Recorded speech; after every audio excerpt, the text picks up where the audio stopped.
Grace, and today I'm going to be talking about my top favorite books of 2015. I have a lot of books here. It's not 10, it's over 10, because I can't narrow it down, and I'm probably going to look at my shelf and also include other ones because I can't control myself.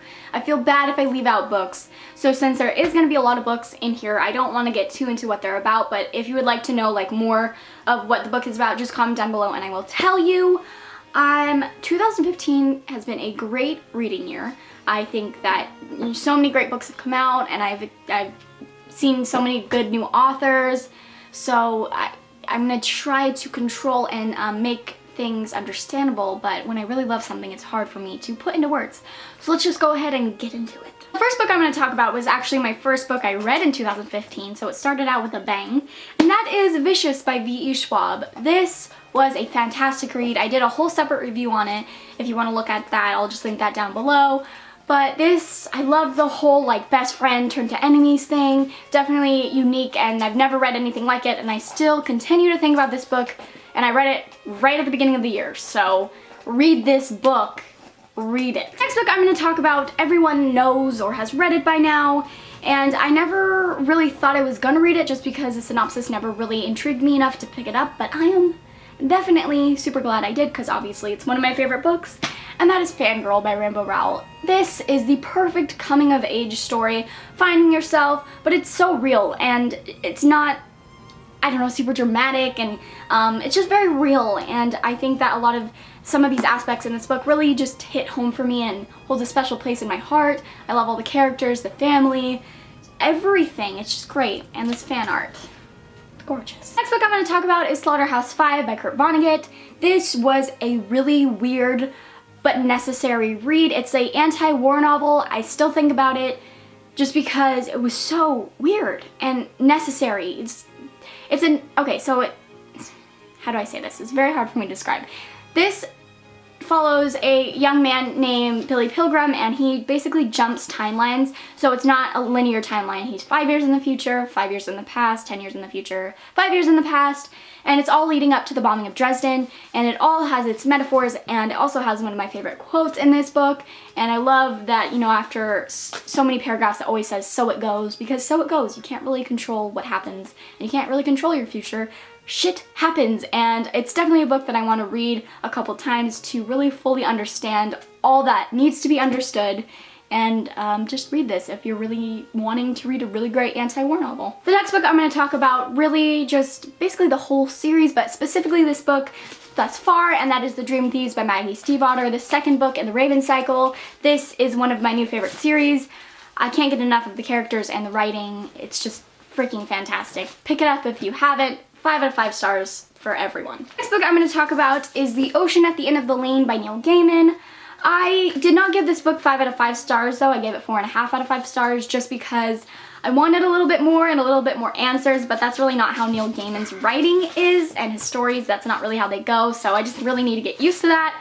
But this, I talked about it in my wrap-up whenever I read this book, so I'll just say what I said then. This read like a dream in the sense that when you dream, you know what's happening in your dream, but then you wake up and nothing makes sense. You can't really tell your dream from start to finish. It's foggy, but although it is kind of foggy, it's just, I got a great message from it, and it's just a fantastic read. And if you hear things, if you hear weird noises in the background, it's my new puppy.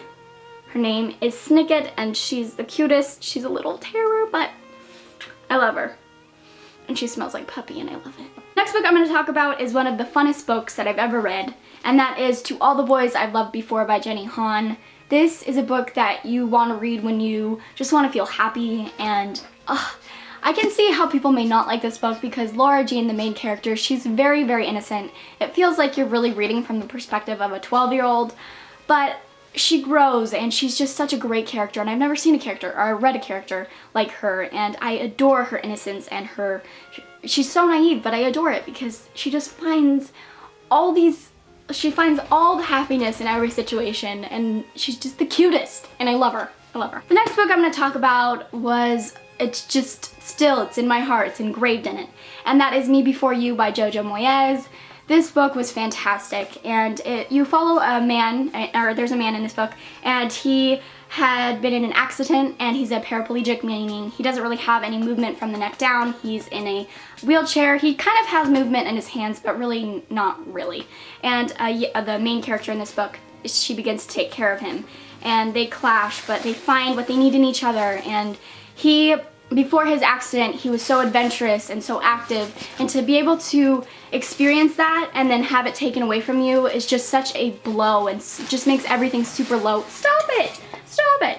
Anyway, so fantastic, and this is a book that makes you appreciate the littlest things. Just turning over in bed is a huge feat, and I adore it. Next 3 books I'm just going to quickly mention because you can't really say a lot about them because they're sequels or an ender to a series. So the first is Winter by Marissa Meyer, the last book in the Lunar Chronicles.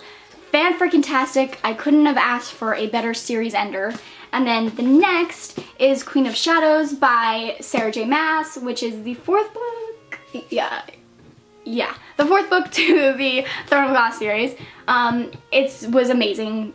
I did have problems with it, but I couldn't give it any less than 5 stars because it was just fantastic, and Lysandra was my favorite character ever. And then the next book is the 4th book in the Fallen Kingdom series, Frozen Tides by Morgan Rhodes. So good, the best out of the series so far. I cannot wait for the next one to come out next year. Just gotta wait a year, no problem. And the last book I'm gonna talk about is my favorite book that I've ever read ever. And if you've been following my channel for a while, you already know what I'm gonna say. And that is The Book Thief by Marcus Zusak. As you can see, it's very well loved and tabbed up. This is a historical fiction novel set during World War II. You probably already know because it's very popular. But this gave me just a whole nother perspective on World War II, just a whole nother, very eye-opening for me. And if I could recommend any book to anyone, it would be this one. It's just so fantastic. It has everything. It's for book lovers, and it has great humor. And how do you even make a book, with such a heavy theme humorous? But he does so beautifully. The narrator is deaf also, so how do you make death really have humor? But he does, and it's fantastic. And please read this if you haven't, because it's a necessary book to read. Love it. So those are my favorite books of 2015. I'm sure there's more, but I've read a lot this year. I don't know how many books I read because I somehow effed up my reading challenge. I know how I did that, because in the beginning of the year, I didn't update my Goodreads. I just gave the book stars, and so that means it doesn't go to your reading challenge. How was I supposed to know that? I didn't know.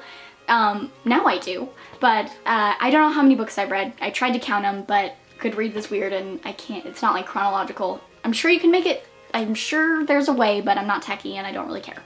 But I've read a lot of fantastic books this year, and if you would like to, comment down below and tell me your favorite book, because I would love to know. And I hope that 2015 was a great year for you, and I hope that 2016 is even greater. And there's gonna be amazing books that are coming out. I'm so excited. Oh my goodness. And I hope you guys enjoy this video, and I will see you in the next one. Bye.